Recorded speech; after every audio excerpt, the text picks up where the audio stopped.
لوگ کہا کرتے ہیں کہ جب تک ہمارا بیٹا ترقی نہیں کرے گا نکاح نہیں کریں گے، آج جو لوگ اس چکر میں اور اس فکر میں لگے رہا کرتے ہیں، جب ان کے پاس پیغام آتا ہے کہ چچا آپ کا بیٹا جوان ہو گیا، شادی کرنے کے لائق ہو گیا، اب آپ اپنے بیٹے کا نکاح کر لیجئے، بہت اچھا رشتہ ہے، اگر کہیں تو ہم آپ کے بیٹے کا رشتہ کرا دیتے ہیں، تو چچا میاں کی زبان سے نکلتا ہے ہاں ہاں بات آپ کی صحیح ہے، بیٹا ہمارا نکاح کرنے کے قابل ہو گیا ہے، مگر یار کیا بتائیں ابھی فلاں جگہ سے رشتہ آیا تھا، وہ لوگ بلیرو گاڑی دینے کے لیے کہہ رہے تھے، جبکہ حقیقت تو یہ ہے کوئی رشتہ ابھی تک آیا ہی نہیں ہے، فلاں جگہ سے رشتہ آیا تھا، اپاچے گاڑی تو منگنی میں دینے کے لیے کہہ رہے تھے، فلاں جگہ سے رشتہ آیا تھا 10 لاکھ نقد کیش دینے کے لیے کہہ رہے تھے، فلاں جگہ سے رشتہ آیا تھا اسکارپیو دینے کے لیے کہہ رہے تھے۔ عزیزان ملت اسلامیہ، دنیا کی دولت کے چکر میں اپنے بچوں کی عمروں کو بڑا کرنے والوں، دنیا کی دولت کے چکر میں اللہ اللہ اپنے بچوں اور اپنی بچیوں کو گناہوں کی دہلیز پر چھوڑ دینے والوں، یاد رکھنا اگر تم نے اپنے بیٹوں یا بیٹیوں کے نکاح کرنے میں تاخیر کی، اگر خدا نہ خواستہ وہ گناہ کرنے پر آمادہ ہو گئے، اگر اپنی جوانی کی وجہ سے، اگر اپنے شباب کی وجہ سے وہ گناہوں کے دلدل میں پھنس گئے، تو کل جب میدان محشر قائم ہوگا، لوگوں کے اعمال کا حساب اور کتاب ہوگا، جب ان کے گناہوں کی سزا ان بچوں کو مل رہی ہوگی، اللہ اللہ تو پھر یاد رکھنا تم ماں اور باپ ہو، یہ اس فکر میں مت رہنا کہ ہمیں کچھ ہونے والا نہیں ہے، میدان محشر میں ہم سے نہیں پوچھا جائے گا، اللہ اکبر قربان تو جاؤ۔ آمینہ کے لال ارشاد فرماتے ہیں اگر کسی کا بیٹا گناہ کرنے میں لگ جایا کرتا ہے، کسی کی بیٹی گناہوں میں پھنس جایا کرتی ہے، میدان محشر میں جب اس سے گناہوں کی سزا دی جائے گی، جب اس سے گناہوں کا حساب لیا جائے گا، اس کو گناہوں کی سزا دی جائے گی، تو ان بچوں کو گناہوں کی سزا دینے سے پہلے ان کے ماں باپ کو بھی سزا دی جائے گی، جتنے گناہوں کے مستحق وہ ہوں گے، جتنی سزا ان کو دی جائے گی اتنی سزا اس کے ماں باپ کو بھی میدان محشر میں دی جائے گی۔ آج ہمارا سب سے پیارا یہ وظیفہ بن گیا ہے ایک طرح سے، بچہ جوان ہوتا رہتا ہے مگر ہم ٹالتے رہتے ہیں کہ نہیں ابھی نہیں کر رہے، فلاں جگہ سے بھی رشتہ آیا اس نے ایسے کہا، اس نے ایسے کہا، فلاں جگہ سے بھی رشتہ آیا اس نے ایسے کہا۔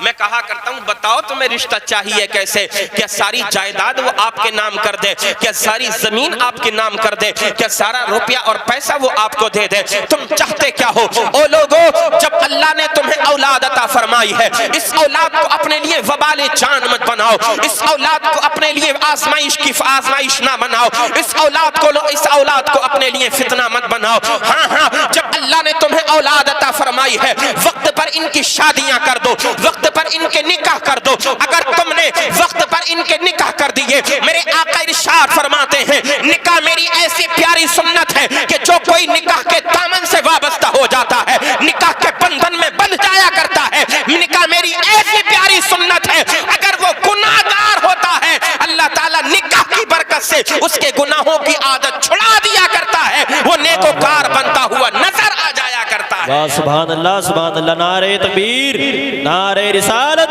نعرہ حیدری، نعرہ تکبیر، نعرہ رسالت، سبحان اللہ سبحان اللہ۔ نکاح یہ آنکھوں کی بھی حیا ہے، نکاح یہ دل کی بھی حیا ہے، نکاح انسان کو گناہوں کے دلدل سے نکال کر نیکیوں کی طرف لایا کرتی ہے۔ اور ایک سب سے بڑی بات ہم کیا کہتے ہیں کہ ہم ابھی اپنے بیٹے کا نکاح نہیں کرتے، میرا بیٹا جب تک اپنے پیروں پر کھڑا نہیں ہو جائے گا تب تک میں اپنے بیٹے کی شادی نہیں کروں گا۔ میرے بھائی ایک بات تو بتاؤ، اپنے پیروں پر کھڑے ہونے کا مطلب کیا ہے؟ مطلب یہی ہے نا کہ اس نے بہت بڑا بنگلہ ابھی بنایا نہیں ہے، بہت بڑی جوب اس کی لگی نہیں ہے، بہت زیادہ مال اور دولت اس نے کمایا نہیں ہے۔ آپ کوئی نہیں ہوتے اپنے بچوں کے رزق کی پرواہ کرنے والے، رزق دینے والا رب تبارک و تعالی ہے، رزاق میرا رب ہے۔ اور لوگوں اپنے بچوں کی یہ پرواہ کیا کرو کہ میرے بچے گناہوں کی طرف نہ چلے جائیں، اپنے بچوں کے بارے میں یہ سوچا کرو کہ میرے بچے نمازی اور پرہیزگار بن جائیں، اپنے بچوں کے بارے میں یہ مت سوچا کرو کہ جب تک بہت زیادہ دولت نہیں کمائیں گے تب تک میں اپنے بچوں کی شادی نہیں کروں گا، بلکہ یہ سوچا کرو کہ جو دولت بعد میں کمتی رہے گی پہلے میں اپنے بچوں کی نکاح، اپنے بچوں کی شادیاں کر دوں، اپنے بچوں کے نکاح کر دوں۔ میرے آقا کریم علیہ السلام کی پیاری سنت کی برکت تو دیکھو، اللہ نے قرآن کریم میں ارشاد فرما دیا، او لوگو جب اولادیں جوان ہو جایا کریں، نکاح کریں, شادیاں کرنے کے قابل ہو جایا کریں, تو تم ان کی شادیاں, ان کے نکاح کر دیا کرو. تمہیں رزق کی فکر کرنے کی ضرورت نہیں ہے. اگر بہت زیادہ مال والے نہیں ہوں گے, اگر دولت ان کے پاس نہیں ہوگی, تو میرے نبی کی سنت پر عمل کرو, میرے فرمان پر عمل کرو. تم اپنے بچوں کے نکاح کر دو گے, میں اپنے خزانہ رحمت سے تمہارے بچوں کو مالدار بنا دوں گا. نکاح کی برکت سے انسان غریب نہیں ہوتا ہے, نکاح کرنے کی برکت سے انسان مالدار ہو جایا کرتا ہے. اور یہ میں نہیں کہتا, اللہ کا کلام ارشاد فرماتا ہے, ان یکونوا فقراء یغنیہم اللہ من فضلی. او لوگو, اگر تم غریب ہوگے, اللہ تبارک و تعالی تمہیں اپنے فضل سے مالدار بنا دے گا. کتنے ہم نے لوگوں کو دیکھا ہے بیچارے بے روزگار پھرتے تھے, مگر قسمت سے کہیں سے رشتہ لگ گیا, نکاح مسنونہ ان کا ہو گیا, ان کی دلہن ان کے گھر میں آ گئی.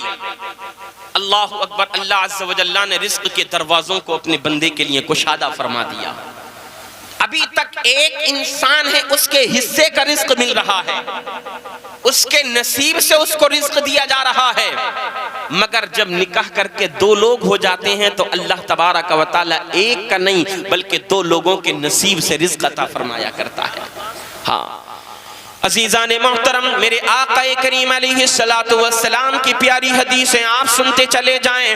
میرے آقا ارشاد فرماتے ہیں, احیاء العلوم کے اندر موجود ہے, کل جب میدان محشر قائم ہوگا, نفسی نفسی کا عالم ہوگا, کوئی کسی کا پرسان حال نہیں ہوگا. اللہ اللہ, میرے آقا نے ارشاد فرمایا, میدان محشر میں مسلمانوں کے بچے بھی ہوں گے جو بچپن میں انتقال کر جایا کرتے ہیں. دیکھو نکاح کرنے کی کتنی بڑی فضیلت ہے. نکاح کرنا یہ ہمیں دنیا میں بھی عزتیں عطا فرماتا ہے, نکاح میں میدان محشر میں بھی عزتیں عطا فرمائے گا. نکاح کرنے سے انسان دنیا میں بھی گناہوں سے بچا کرتا ہے, انسان اپنی آنکھوں سے بھی حیا کیا کرتا ہے, انسان اپنے دل کو بھی پاک اور صاف کیا کرتا ہے. عزیزان ملت اسلامیہ, میدان محشر میں جب ہم پہنچیں گے, مسلمانوں کے بچے جو میدان محشر میں جمع ہوں گے, اللہ تبارک و تعالی کا فرمان ہوگا, اے فرشتو, یہ مسلمانوں کے بچے ہیں, ان کو جنت کے اندر داخل کر دو. جو بچپن کی حالت میں انتقال کر گئے تھے, جو بچپن میں دنیا میں انتقال کر گئے تھے, ان بچوں کو جنت میں لے کر کے جایا جائے گا. جب وہ بچے جنت کی طرف چلے جائیں گے, جنت کے دروازے پر پہنچنے کے بعد رک جائیں گے, وہ رب کی رحمت کو پکاریں گے. فرشتوں سے فرشتے ان سے پوچھیں گے, او بچوں جنت میں جاتے کیوں نہیں ہو؟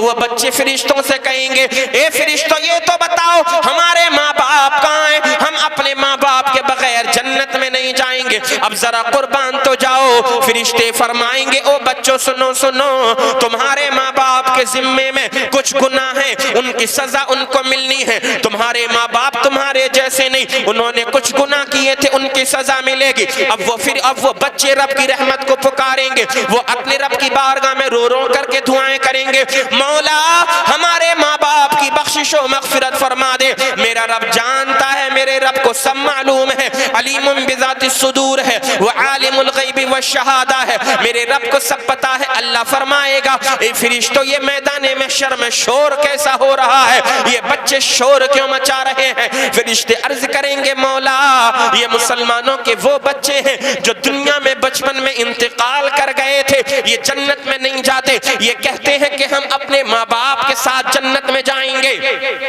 عزیزان ملت اسلامیہ, میرے رب کی رحمت کو جوش آئے گا, اللہ تبارک و تعالی ارشاد فرمائے گا, اے فرشتو جاؤ جاؤ میدان محشر کا چکر لگا کر کے آؤ, جاؤ میدان محشر میں دیکھو, جہاں جہاں ان کے ماں باپ تم کو ملے ان کو لے کر کے آؤ, ان بچوں کے ساتھ جنت میں داخل فرما دو. وہ فرشتے لائیں گے ان کے ماں باپ کو میدان محشر میں تلاش کر کے, جب اپنے ماں باپ کو دیکھیں گے بچے خوش ہو جائیں گے. اللہ کا فرمان ہوگا, اے میرے فرشتوں سنو سنو, میں نے ان بچوں کی دعاؤں کو قبول فرما لیا ہے, ان کے ماں باپ کے گناہوں کو معاف فرما کر ان کو بھی میں نے جنت کا پروانہ عطا فرما دیا ہے.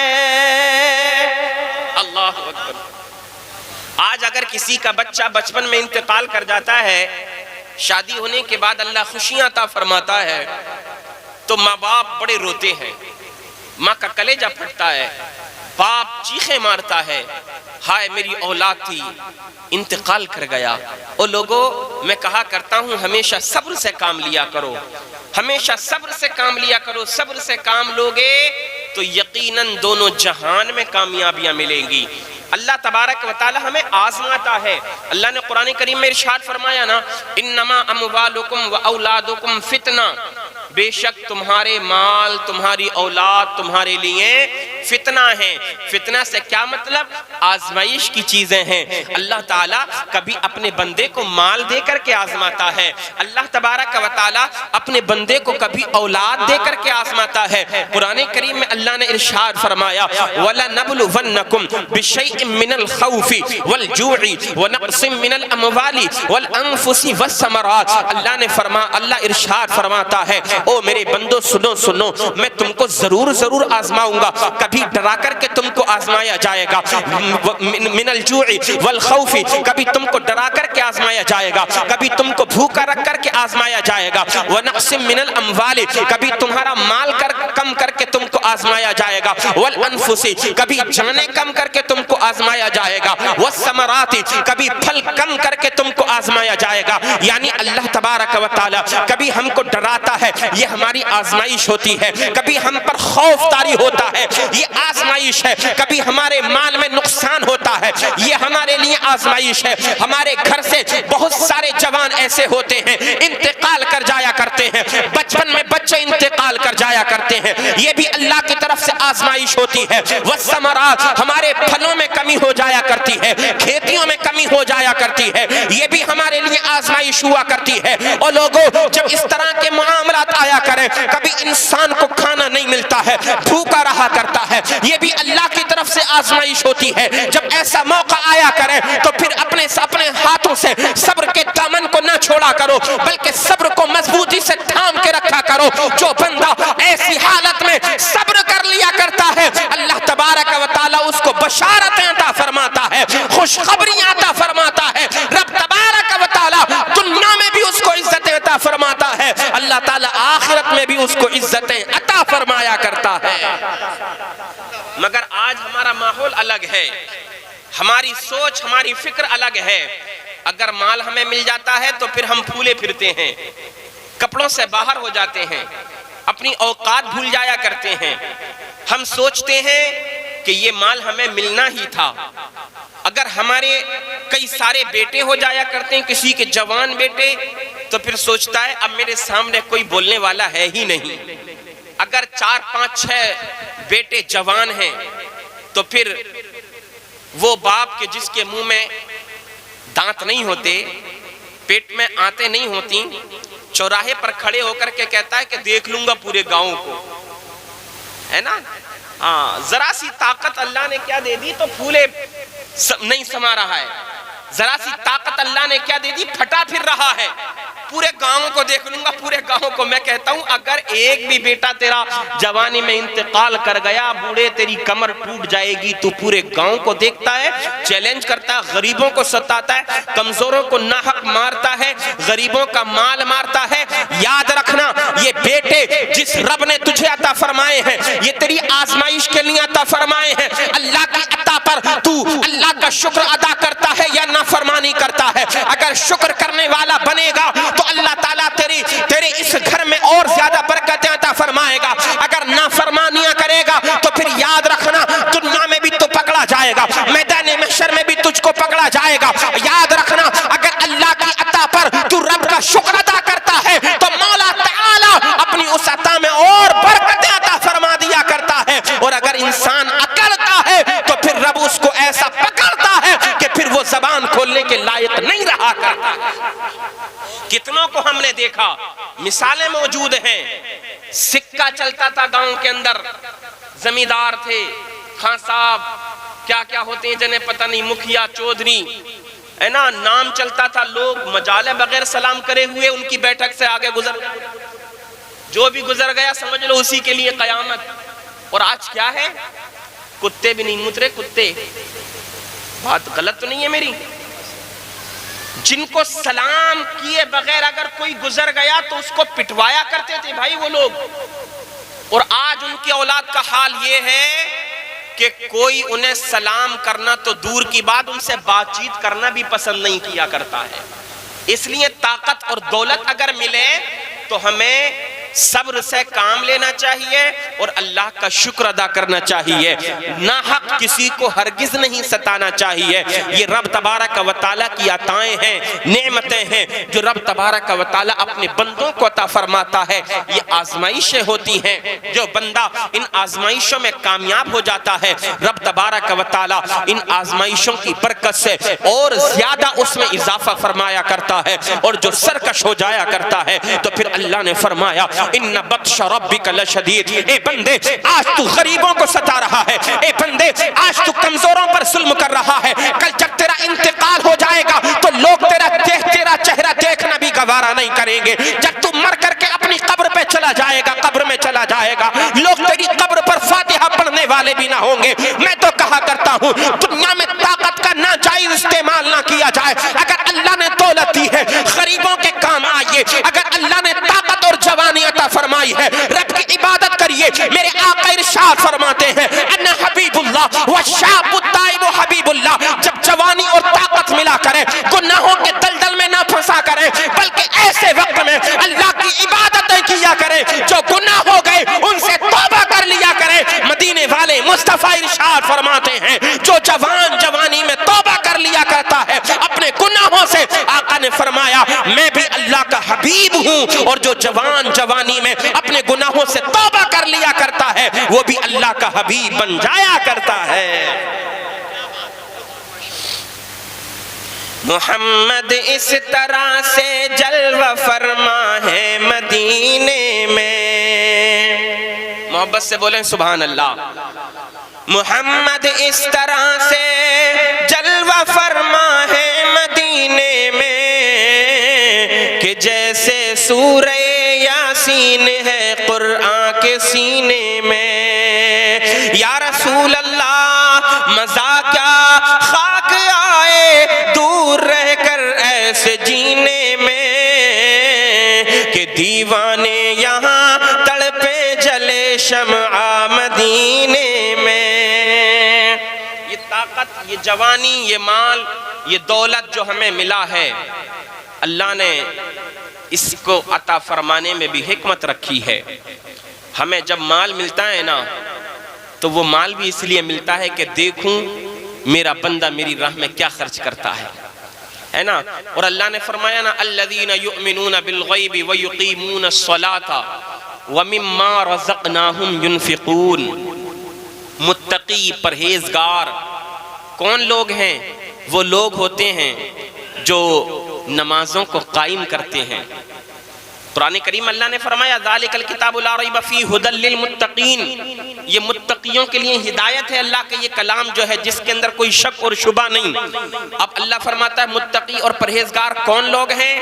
الذین یقیمون الصلاۃ، جو لوگ نمازوں کو قائم رکھتے ہیں، الذین یؤمنون بالغیب، جو ایمان رکھتے ہیں غیب کی باتوں پر، ویقیمون الصلاۃ، اور نمازیں قائم رکھتے ہیں، ومما رزقناہم ینفقون۔ اللہ فرماتا ہے جو ہم نے مال اور دولت ان کو عطا فرمایا ہے اپنے اس مال میں سے ہماری راہ میں خرچ کیا کرتے ہیں، وہی لوگ متقی اور پرہیزگار ہوا کرتے ہیں۔ اے نبی کے پیارے دیوانوں، ہم اپنے بچوں کی پرواہ کیا کریں، کہیں ایسا نہ ہو ہماری وجہ سے ہمارے بچے گناہوں کی طرف چلے جائیں۔ عزیزان ملت اسلامیہ، گناہوں کی طرف اپنے بچوں کو جانے سے روکیے۔ میرے آقا نے ارشاد فرمایا سب سے بہترین انسان وہی ہے کہ جو اپنے بچوں کی پرواہ کیا کرتا ہے، اپنے بچوں کی اچھی پرورش بھی کریں، اپنے بچوں کی اچھی تربیت بھی کریں۔ ہمارے بچے پرورش تو پا لیتے ہیں مگر ہمارے بچے تربیت سے بڑے محروم رہ جایا کرتے ہیں۔ تربیت انسان بچے کی کب ہوتی ہے؟ بچے کی تربیت بڑوں کو دیکھ کر کے ہوا کرتی ہے۔ بڑے اچھے ہوتے ہیں تو گھر کے بچے خود بخود اچھے ہوتے چلے جاتے ہیں۔ ہم نے تو دیکھا ہے جن گھر کے مرد نمازی ہوتے ہیں ان گھر کے بچے بھی نمازی بنتے چلے جایا کرتے ہیں۔ جن گھر کی مائیں نمازی ہوا کرتی ہیں ان گھروں کی بیٹیاں بھی نمازی بنتی چلی جایا کرتی ہیں۔ جن گھروں کے اندر دیندار ماحول ہوتا ہے وہ بچے اچھی تربیت پایا کرتے ہیں۔ اپنے گھروں میں اچھا ماحول پیدا کیجئے، اپنے گھروں میں اسلامی ماحول پیدا کیجئے، انشاءاللہ ہمارا معاشرہ خود بخود درست ہوتا چلا جائے گا۔ ہاں، نکاح کو سستا بھی کریں اور آسان بھی کریں، اس شادی کو سستا بھی کریں۔ ہاں ایک جگہ ایک مولانا صاحب نے تقریر کر دی کہ نکاح کو آسان کیجئے، نکاح کو آسان کیجئے۔ اب صبح کو اتفاق سے انہی امام صاحب کو نکاح پڑھانا تھا، جب نکاح پڑھا لیا امام صاحب نے تو لڑکے کے گھر والوں نے پوچھا حضرت بتائیے کتنے پیسے ہو گئے نکاح کے، نکاح پڑھانے کے؟ تو امام صاحب نے کہا 5000 چل رہے ہیں صاحب۔ تو پھر اب جناب ادھر سے جواب دیتے ہیں مولانا آپ تو رات میں کہہ رہے تھے کہ نکاح کو آسان کرو، یہ 5000 میں تو بڑا مہنگا ہو جائے گا۔ 5000 میں تو بڑا مہنگا ہو رہا ہے۔ آپ نے تو رات ہی تقریر کی ہے کہ نکاح آسان کرو۔ جناب بتا کس چیز کو رہے تھے اور سمجھ کس چیز کو لیا۔ نکاح کو آسان کرنے کا مطلب یہ ہے، آج جو بلا وجہ کی ڈیمانڈیں ہماری طرف سے بڑھنے لگتی ہیں نا کہ نہیں ہمیں یہ گاڑی نہیں وہ گاڑی چاہیے، ہمیں اتنا جہیز چاہیے، اتنا کیش چاہیے، ہماری بارات کو اسٹینڈرڈ کھانا چاہیے، اپنے گاؤں میں بارات نہیں بلائیے ورنہ ہمارا اسٹینڈرڈ خراب ہو جائے گا، ہماری بارات میں VIP لوگ آئیں گے، گاؤں میں جائیں گے ان کو اچھا نہیں لگے گا، شہر میں جا کر کے میرج ہال بک کیجئے۔ اب وہ بیچارہ غریب جس نے ایک روپیہ اور پیسہ اپنا خون بہا کر کے کمایا ہے، 1 لاکھ روپے کا میرج ہال کیسے جا کر کے بک کرے؟ مطلب نکاح کو آسان کرنے کا یہ نہیں ہے کہ امام کا گلا آپ دبا دو، نہیں، مطلب یہ نہیں ہے، مطلب یہ ہے کہ جو بلا وجہ کی فضول خرچیاں آج ہم نے اپنے معاشرے کے اندر پیدا کر لی ہیں، ان فضول خرچیوں کو ختم کرو، اور جب نکاح پڑھانے کی بات آئے امام کو خوش کر کے آپ بھیجو۔ قسم خدا کی آج دنیا دار اگر کوئی مانگنے کے لیے تمہارے در پر آ جائے تو پھر جو وہ مانگتا ہے اس کو منہ مانگی قیمت دینی پڑتی ہے، اگر نہیں دیتے ہو تو تمہارے سامنے وہ ذلت اور رسوائی والے کام کرنے لگ جایا کرتا ہے۔ ایک مسجد کا امام جو 5 وقت کی نماز ہمیں اور آپ کو پڑھاتا ہے، دین کی باتیں ہمیں اور آپ کو سکھاتا ہے، ہمارے بچوں کو قرآن کی تعلیم دیا کرتا ہے، جب ان کے وظیفے کی بات آیا کرتی ہے، ان کو انعام دینے کی بات آیا کرتی ہے تو پھر ہم اپنی جیبیں ٹٹولا کرتے ہیں۔ اللہ اللہ، نیک لوگوں پر دل کھول کر کے اگر خرچ کرو گے اللہ تبارک و تعالی بے شمار برکتیں تمہارے گھروں کے اندر عطا فرمائے گا۔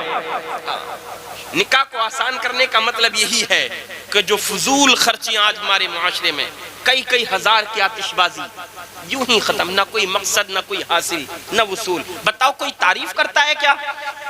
اگر حسام پور میں کوئی اچھا گولا چھوٹے قیمتی سے قیمتی تو لوگ دیکھنے کے بعد کہتے ہیں یار عجیب آدمی ہے، اتنا مہنگا، اتنی مہنگی آتش بازی لا کر کے چھوڑ رہا ہے، ہر انسان یہی کہتا ہے نا۔ اور اگر کوئی شخص ڈی جے وغیرہ بجاتا ہے، مہنگے ڈی جے بجائے، صبح کو 2-4 لوگ جو لفنگے قسم کے ہوتے ہیں نا وہ تو کہتے ہیں یار رات تو مزہ آ گیا، لیکن جو صحیح لوگ ہوتے ہیں کوئی بھی تعریف کرتا ہے کہ ہاں بہت اچھا کام کیا؟ بتائیے مجھے آپ، کوئی بھی اچھی جو ہے اس کی تعریف نہیں کرتا، اچھائی سے اس کو کوئی بھی یاد نہیں کیا کرتا ہے۔ آپ میرج ہال میں جائیں اسٹینڈرڈ کھانا کھانے کے لیے، آدھے سے زیادہ لوگ تو بیچارے بھوکے اپنے گھر کو واپس چلے آتے ہیں۔ وہ کوئی کھانا تھوڑی ہوتا ہے، وہ تو لوٹ مار ہوتی ہے، لوٹ مار۔ جیسے کہتے ہیں نا کہیں پر بہت سارے پرندے بھوکے ہوں، کوے وغیرہ بھوکے ہوں، تھوڑا سے چاول لے آ کر کے رکھ دو تو پھر وہ اس پر ایسے پلتے ہیں، ایسے ٹوٹتے ہیں کہ جیسے کتنی صدیوں سے انہوں نے کچھ کھایا نہیں تھا۔ یہی حال میری حالوں میں ہوا کرتا ہے۔ اللہ اکبر، ایسے برے انجام سے بچو میرے پیارے نبی کے پیارے دیوانوں۔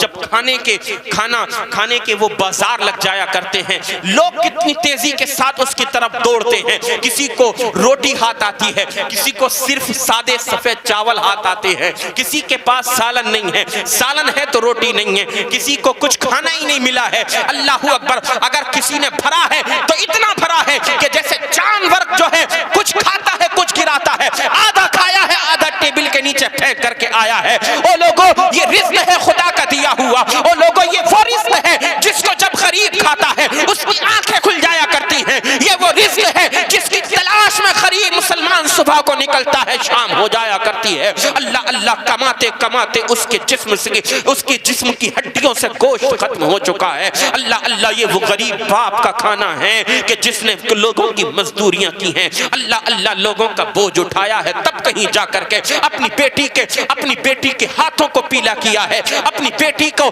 جو ہے دلہن بنا کر کے وہ روانہ کر رہا ہے۔ جب کبھی تمہیں کھانا برباد کرنے کی یاد آیا کرے، اپنے گھر کی ہنڈیا کو اور اپنے گھر کی پیالی کو یاد کر لیا کرو کہ جب میرے گھر پر گوشت بنتا ہے میرے حصے میں کتنا کتنی بوٹیاں آیا کرتی ہیں، کیا میں 10-20 بوٹیاں خراب کر دیا کرتا ہوں؟ جناب اپنے گھر میں جب گوشت بنتا ہے تو ہم 1 یا 2 بوٹی گنتی سے کھایا کرتے ہیں، لیکن جب شادیوں میں جایا کرتے ہیں کئی ڈونگے یوں ہی برباد کرتے ہوئے ہم نظر آیا کرتے ہیں۔ یہ رزق ہے خدا کا دیا ہوا ہمیں اور آپ کو، خدا را اس کی حفاظت کرو، کھانے کی قدر کیا کرو، ہاں کھانے کو برباد مت کرو۔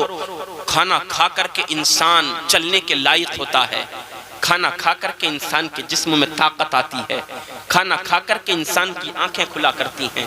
ہاں اچھا کام کرو گے تو اچھے کہلاؤ گے، برے کام کرو گے تو برا کہلاؤ گے، اور کام وہ کرو کہ جب تک زندہ رہو تب بھی لوگ اچھائی سے یاد کریں، انتقال ہو جائے تمہارے جنازے کو اٹھایا جائے، لوگ جنازے کو لے کر کے چلیں تب بھی تمہارے نام کی اچھائیاں ہوتی چلی جائیں، تم قبر میں چلے جاؤ لوگ کبھی جائیں قبرستان میں تو جانے کے بعد کہیں کہ یہ فلاں شخص کی قبر ہے، بڑا دیندار تھا، بڑا متقی پرہیزگار تھا۔ جب لوگ تمہاری قبروں کو دیکھیں، اعلیٰ حضرت نے فرمایا نا، بے نشانوں کا نشان مٹتا نہیں، مٹتے مٹتے نام ہو ہی جائے گا۔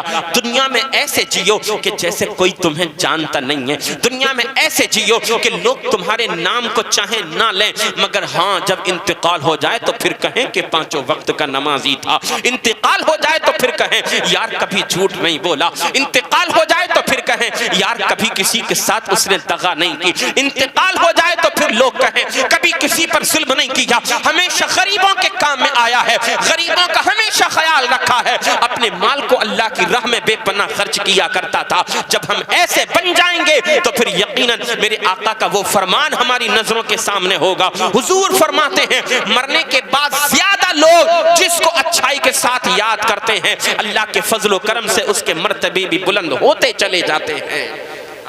فَانْكِحُوا مَا طَابَ لَكُم مِّنَ النِّسَاءِ، اللہ نے فرمایا جو عورتیں تمہیں اچھی لگیں ان سے نکاح کرو، نکاح کرنے میں جلدی بھی کرو، تاخیر کرنے کی وجہ سے یہ ہمارے لیے وبال جان بن جایا کرتا ہے۔ وقت پر شادیاں ہوں گی، آسان شادیاں ہوں گی تو پھر کسی غریب کی بیٹی اپنے گھر پہ بغیر شادی کے نہیں رہے گی۔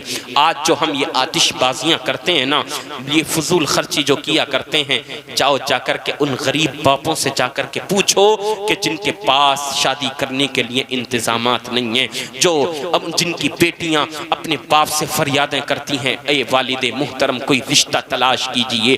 باپ رات کو جب چارپائی پر لیٹتا ہے نا اس کو نیند نہیں آیا کرتی ہے، وہ رات کی تاریکی میں آسمان کے ستارے گنتا رہا کرتا ہے، کروٹیں بدلتا ہے مگر بچیوں کی فکر میں اس کو نیند نہیں آیا کرتی ہے۔ اس لیے فضول خرچی نہ کر کے جو زائد آپ کے پاس روپیہ اور پیسہ ہے وہ کسی غریب کے گھر پہ جا کر کے دے دو تاکہ اس کی بچی کی بھی شادی ہو جائے، اس کے پاس بھی شادی کا انتظام ہو جائے۔ عزیزان ملت اسلامیہ، یہی ہمیں قرآن سکھاتا ہے، یہی ہمیں اسلام سکھاتا ہے، یہی ہمیں آمینہ کے لال نے سکھایا ہے۔ ہم غیروں کے کام میں آئیں گے اللہ تبارک و تعالی ہمارے راستوں کو آسان فرما دے گا۔ کچھ ایسا تصور میں سما جائے مدینہ، بس 2-3 شعر پڑھتا ہوں اور اپنی تقریر کو ختم کرتا ہوں۔ کچھ ایسا تصور میں سما جائے مدینہ، سما جائے مدینہ، کچھ ایسا تصور میں سما جائے مدینہ، سما جائے مدینہ، سما جائے مدینہ، کچھ ایسا تصور میں سما جائے مدینہ،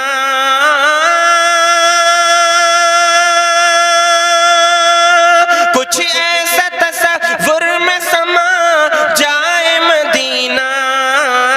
ارے دیکھوں میں جدھر صرف نظر آئے مدینہ، نظر آئے مدینہ، دیکھوں میں جدھر صرف نظر آئے مدینہ، نظر آئے مدینہ، نظر آئے مدینہ۔